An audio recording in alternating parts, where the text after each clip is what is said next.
Hi Taurus, my name is Audrey Alison. Thank you for joining me for your June 2016 forecast for the month.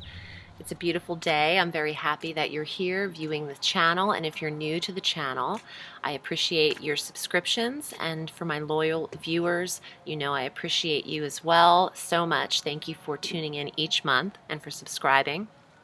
I'm using the Alchemical deck by Robert M. Place. It is my go-to deck, and I'll be shuffling throughout the forecast, but I want to start the top of the month with our new moon on June 4th at 14 degrees of Gemini.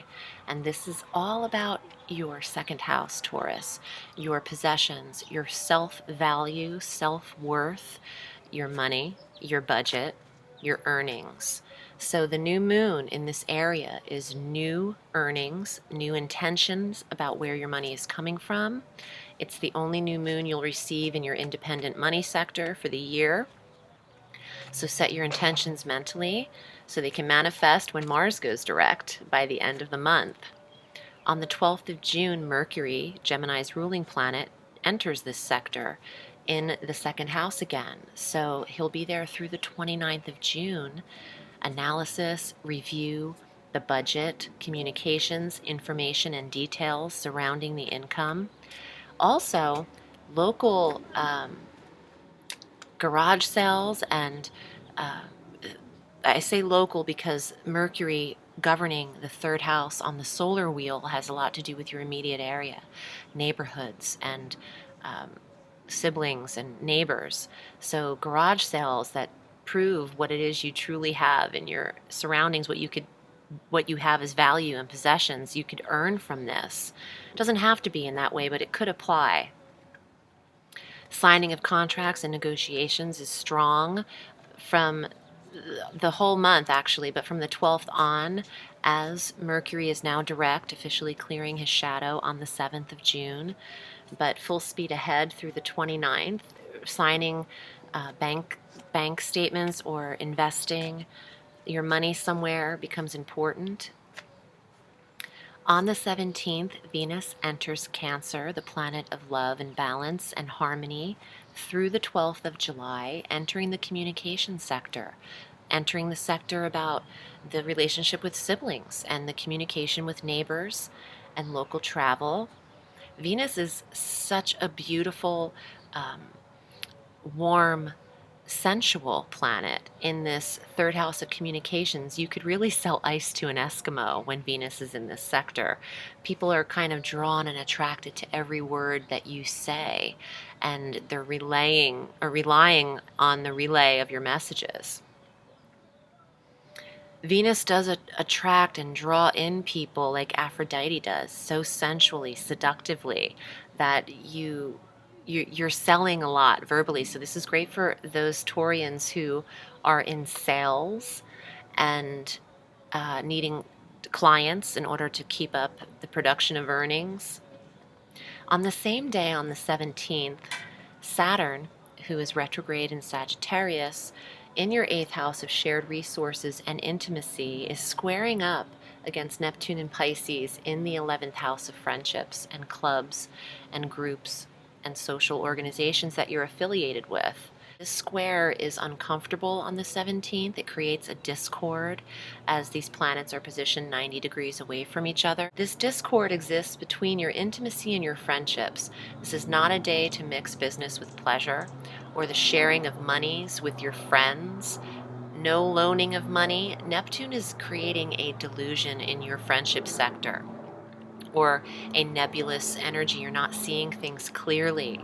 Neptune is rose-colored glasses, wearing rose-colored glasses in your friendships, in your clubs, in your goals and wishes in the 11th house. And with the square, this can be uncomfortable so that it can be realigned, so that it can be changed. If you're combining money with friends, this is a no on the 17th. And actually, this energy exists throughout all of June, but it is an exact square at 12 degrees on the 17th, which will make this day a little more uncomfortable than the rest. Aspects do that. You know, astrology is a layered cake. I'm covering some very strong personal planet transits and some stronger aspects, but these don't just happen on the day and then completely dissipate. And the 17th is one of those days. Or I don't think it's a smart day to make decisions about any money or investors or investments that you're sharing with someone that you're intimate with and your friendships.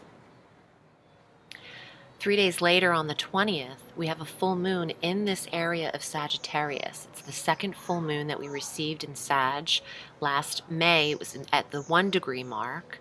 And on the 20th of June, our full moon is at the 29 degree mark of Sagittarius, where Saturn is stationed in this review in the 8th house of shared resources. So there's an ending to possibly an investor or an investment that you're involved in. There could be an ending to your intimacy at that time. Not to everyone, but it'll apply very differently. It also depends on what's going on in your natal chart as well and what other aspects are there for you. But there is an awareness in the 8th house of sex, an ending to maybe the sexual act itself at that time because you're no longer with a certain partner. Something needs to be seen from the 17th to the 20th, from that square, that exact energy of the square through that full moon of closure. And concurrently on the 20th, the sun enters Cancer in your 3rd house of communication. So the sun conjunct Venus in this area is smooth for anyone selling, clients, beautifying your communication style. Interviews are spectacular from the 20th on. On the 26th, this is a day to highlight that's actually very positive. The Earth trine is in super effect at an exact 16 degrees between Jupiter and Virgo in the 5th house of creative endeavors, entrepreneurial expansion, children, and fun and leisure, trining Pluto and Capricorn in the 9th house of long-distance travel.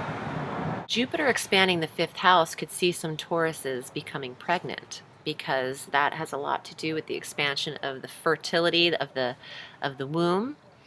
And trining Pluto in the 9th house, it could be certification, Lamaze classes, people attending courses. It could be your belief system changing. But there's an elevation with this trine. This trine is harmonious. This trine is 90 degrees away, filtering in positive energy. And when the moon enters Taurus on the 30th in your sign, it'll be the 1st, 5th, and 9th house in a grand earth trine at the last day of the month on the 30th. Elevation, positivity, faith, because Jupiter's involved, and benevolence. In the sectors that you're creative with, you're gaining knowledge from other cultures, I'm getting, to help with your artistic work. I think you're going to have an expansion of awareness. And your metaphysical sector, the 9th house, where acupuncture applies, and astrology, and all things Reiki and healing and metaphysical, there's an expansion happening for Taurus here. Taurians who are healers, who need to be hands-on in their craft, and your earnings are going to pick up from this. Your learning is going to pick up from this, and helping others is the purpose of all of this. So, okay, Taurus, I've been shuffling the whole reading. So here are your cards for June 2016. And if you would like to book with me, I'm at audreyalison.com. You would select your desired reading length via the PayPal button, and I'll get back to you in an email in a few days. 8 of Wands. I always want to say 9 when I look at this.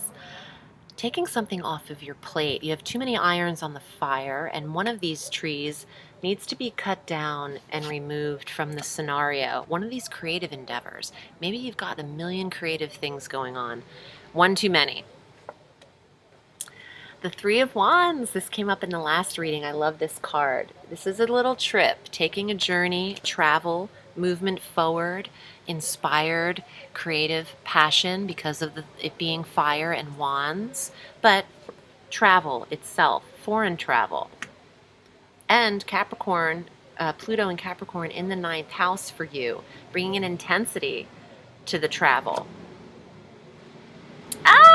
And the Chariot, travel, get moving, movement. Yeah, I mean, that's spot on. Venus conjunct the Sun in the third house of local travel, and Pluto in foreign travel. And information, details, communications. Interesting. King of Cups, water sign male, Cancer, Scorpio, Pisces. Also being extremely self-fulfilled. See how that whale is providing all of the water he needs into that chalice from his own body. You have everything that you need. You're self-fulfilled. You can trust your instinct and intuition at this time. Wow, look at that. There's 2 cards with boats on them in this deck out of 78 cards. You've got both of them. Taurus, it's time to get on the water. It's time to get into salt water. I say this a lot if you read with me as a client. There's no better healer than salt for the body, as a purifier, as a cleanser of not only energies but emotions. And you have 2 travel cards specifically with the Chariot. So get moving. Your local travel is off the chains with the Sun conjunct Venus. I feel like there is a time for movement and a time for rest. You don't have restful cards, with the exception of these kind of go with the flow cards and the higher breeze, the loving breeze. See how the cloud is blowing that boat across the shore? Relaxing with the flow of change and not against it. If you remove something from your plate, one of your chores, one of the creative tasks that you really feel needs to be done, maybe it doesn't need to be done right now. Listen for a little bit on that. I would get moving. I would get out of your environment for a little bit. It's definitely a good time in the summer when the sun in the solstice, summer solstice, June 20th. Yay, happy solstice. To get moving. So, because it's that your third house represents Cancer, and this is the card of Cancer in the Tarot. I mean, does it get more specific? This looks like the sun to me in astrology because the symbol is a circle with a dot in it. And the sun enters Cancer, which is the Chariot in the Tarot. And that's about third house local travel, which is what this card means. So, you know what, Taurus, the fact that the Cancerian card came up representing your movement forward of local travel amidst these cards, very specific boat travel cards. There's only 2 out of 78 in the deck. You can move forward. It's time for that. It's time to change your environment and take a trip, locally or foreign travel. Thank you so much, Taurus. I hope this was helpful. I'm wishing you a sweet June. I'll see you soon. And remember, the sky is limitless, so reach for the stars.